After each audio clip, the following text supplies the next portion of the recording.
Tonight, Kevin McCarthy is responding after the U.S. House of Representatives just voted to oust him out as Speaker. Just hours ago, McCarthy spoke, making it very clear he will not run for Speaker again.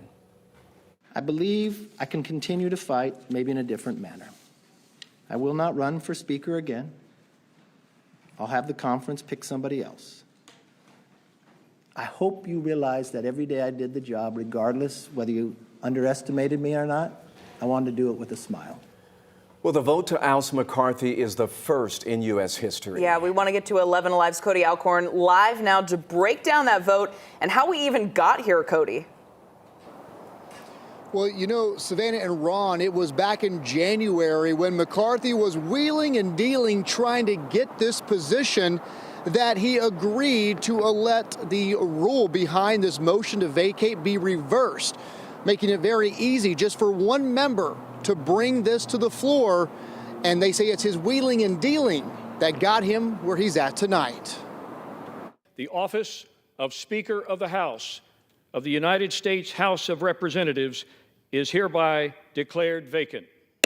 Florida Republican Matt Gaetz using a motion only brought up twice in the past century to remove Speaker Kevin McCarthy on Tuesday. I mean, we heard Speaker McCarthy say that he wanted us to bring it on, so I guess we did. Every House Democrat plus 8 Republicans voted yes on a motion to vacate. Kevin McCarthy is in this situation The first House Speaker to ever be voted out of office. because he made all kinds of promises On both sides of the aisle. and couldn't keep them all. Maybe the most stunning vote to oust the Speaker from within his own party, moderate Republican Nancy Mace. As a fiscal conservative, I'm angry. As a woman, I am deeply frustrated.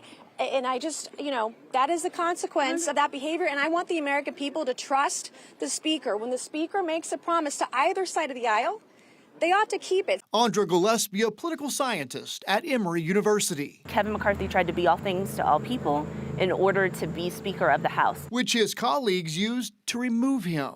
He made an agreement in January regarding the way Washington would work, and he violated that agreement. Gillespie says while the vote itself was surprising, It also succeeds without a real contingency plan in place. she hopes the vote to elect the next Speaker is quicker than the 15 rounds of votes it took for McCarthy. The time that it takes to get that done is the time that our representatives are not going to be doing the people's business and legislating.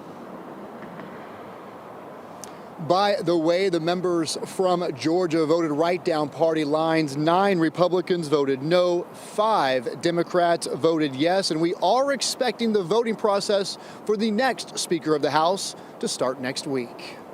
Cody, thanks. And with that vote coming soon, we are seeing a lot of you online tonight asking if the Speaker has to be from the party that holds the majority of the House. So let's verify. Does the Speaker of the House have to be from the party that holds the majority? Here's a look at our sources. The U.S. Constitution says the House of Representatives shall choose their Speaker and other officers, and that's all it says. It makes no mention of the Speaker having to be from the majority party of the House, although they historically have been. So no, the Speaker of the House does not have to be from the majority party. In fact, get this, the Speaker doesn't even have to be a member of the House at all. In fact, in the past, Donald Trump, Joe Biden, even Colin Powell have received votes for the position.